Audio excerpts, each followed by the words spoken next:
Perkembangan teknologi informasi mengantarkan sebuah kebiasaan atau tren yang saat ini sedang berada di puncaknya. Ya, fenomena selfie seolah telah menjadi sebuah wabah yang melanda semua orang di dunia. Baik pria maupun wanita, tua muda, anak-anak, bahkan segala lapisan ekonomi masyarakat gemar melakukan selfie. Saking populernya, kata ini pun akhirnya diterima sebagai kata resmi dalam bahasa Inggris dan tercantum dalam Oxford English Dictionary pada tahun 2013. Beberapa media di Indonesia menciptakan sebuah istilah dalam bahasa Indonesia untuk mengartikan selfie ini. Istilah itu adalah swafoto, yang artinya potret diri yang diambil sendiri dengan menggunakan kamera. Selfie atau swafoto memang diterima di hampir berbagai kalangan. Namun tahukah Anda, ternyata kebiasaan selfie yang berlebihan bisa berdampak buruk kesehatan mental.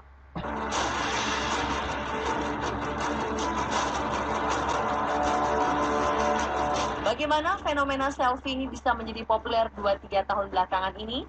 Kebiasaan foto narsis ini ternyata sudah muncul pada 1900 silam ketika kamera box Kodak Brownie diciptakan. Metode awalnya dilakukan di depan cermin. Putri Kekaisaran Rusia, Anastasia Nikolayevna, tercatat sebagai salah satu orang pertama yang melakukan selfie.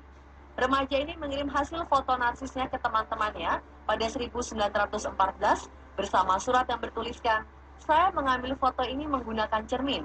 Sangat susah dan tangan saya gemetar." Selain Anastasia, ada beberapa foto selfie yang ditemukan pada dokumentasi keluarga kerajaan-kerajaan Eropa. Mengingat dahulu kegiatan mengambil gambar ini memakan biaya yang mahal, maka hanya para bangsawan saja yang bisa melakukannya. Saat itu foto selfie belum banyak muncul, sangat berbeda dengan kondisi saat ini.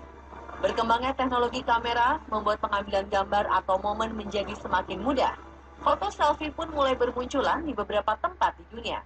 Awalnya, foto selfie ini menandakan momen yang sangat bersejarah, seperti yang dilakukan Edwin Buzz Aldrin, seorang astronot yang mengabadikan dirinya dalam penjelajahan pesawat Apollo keluar angkasa. Momen ini menandakan lompatan besar yang dilakukan manusia bisa menjelajahi alam lain selain bumi. Munculnya internet, berkembangnya jejaring sosial, dan teknologi kamera yang semakin canggih membuat selfie semakin luas menjalar ke seluruh penjuru dunia.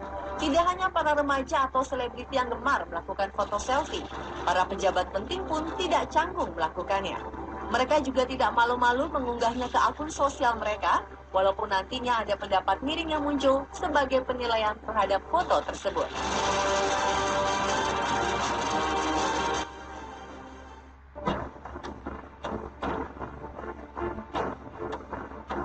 Mewabahnya selfie membuat sebagian orang sering melakukan selfie yang berlebihan. Memotret diri sendiri menjadi ciri kepribadian narsistik atau merasa dirinya lebih dari orang lain. Selain itu bisa juga menjadi histrionik atau ingin menjadi pusat perhatian.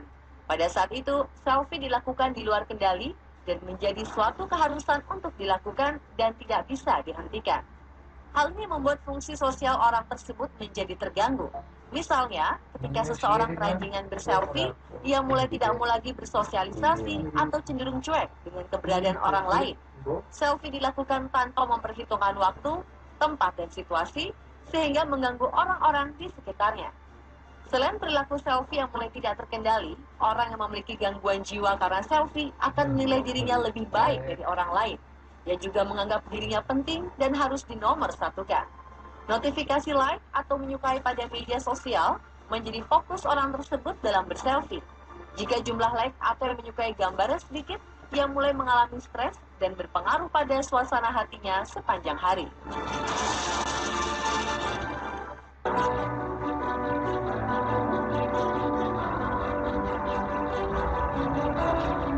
Kini muncul berbagai jenis gangguan jiwa karena selfie.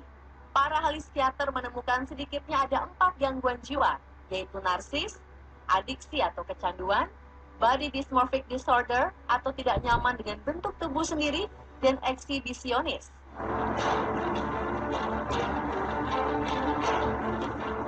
Berpikiran positif terhadap diri sendiri adalah hal baik, namun terlalu mencintai diri sendiri juga bisa menjadi berbahaya. Seorang remaja asal Australia ini contohnya. Kurt Coleman hampir setiap saat berselfie dan mengunggahnya ke semua akun jejaring sosial pribadinya. Ia mengunggah foto-fotonya sendiri 24 jam dalam sehari. Kurt sendiri mengakui bahwa ia sangat terobsesi dengan dirinya sendiri dan ingin semua orang juga terobsesi padanya. Akun Facebooknya memiliki 287.000 follower, sedangkan akun Instagramnya ada sekitar 185.000 follower. Setiap gambar yang diunggah ke media sosial diikuti dengan kata-kata yang selalu membanggakan diri sendiri. Media Australia menobatkan Kurt sebagai Paris Hilton-nya Australia. Para pakar psikologi menilai remaja ini sudah berada dalam tahap narsis yang berlebihan karena obsesinya terhadap diri sendiri. Baru-baru ini, Kurt terlibat perkelahian dengan seorang pria hingga ia terpaksa masuk rumah sakit. Banyak yang menduga perkelahian itu sebagai respon pada kenarsisannya. Bahkan ketika tubuhnya terbaring di rumah sakit lengkap dengan atribut peralatan medis, Kurt tetap melakukan selfie.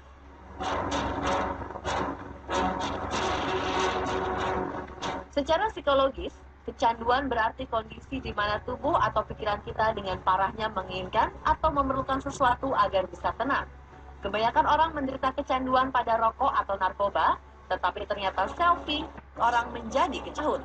Ketika teman-teman mengomentarinya, Denny kemudian menjadi terobsesi dan terus mengambil potret diri yang lebih sempurna. Ia menghabiskan banyak waktu dengan ponselnya untuk selfie menjadi model. Denny ditolak dengan alasan bahwa fisiknya kurang cocok untuk sebuah foto model. Pada Desember 2012, Denny semakin terobsesi dan mengambil lebih dari 200 selfie dalam sehari. Parahnya, ia merasa tidak menemukan satupun pose dirinya yang ia sukai. Menurutnya, foto selfie-nya tidak ada yang sempurna. Ia semakin stres dan menelan banyak obat untuk coba mengakhiri hidup. Beruntung, orang tua Denny mengetahui kejadian ini dan melarikannya ke rumah sakit. Setelah tubuhnya membaik, Denny dibawa ke psikiater untuk berkonsultasi. Ia dijauhkan dari ponselnya agar tidak melakukan selfie lagi. Pengobatan ini berhasil membuat Denny bertahan untuk tidak selfie hingga sekarang.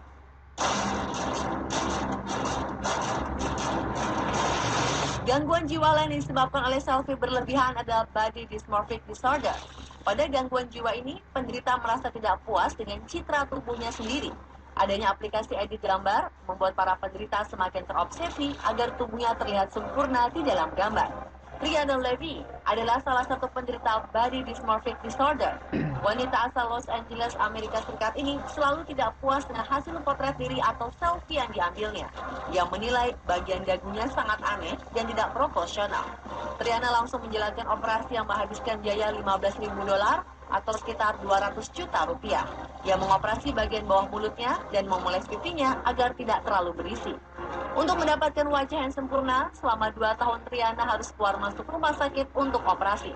Wanita ini mengaku terobsesi membuat bentuk wajahnya sama bagusnya dengan gambar yang diedit lewat aplikasi di ponselnya.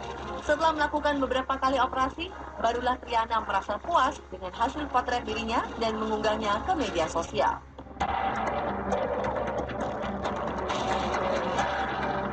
Kelainan jiwa yang terakhir adalah eksibisionis, atau kecenderungan memamerkan bagian tubuh tertentu kepada orang lain. Kelainan ini sudah lama dijumpai, dan ternyata keseringan selfie juga bisa mengakibatkan seseorang menjadi eksibisionis. Pekerja wanita, seorang staf di parlemen Swiss, menjadi salah satu penderita eksibisionis karena selfie. Terlalu bangga dengan kecantikan tubuhnya, ia lupa jika hobi selfie bugilnya ini bisa mengancam pekerjaannya di parlemen. Ia sering memotret tubuhnya tanpa pakaian setiap hari.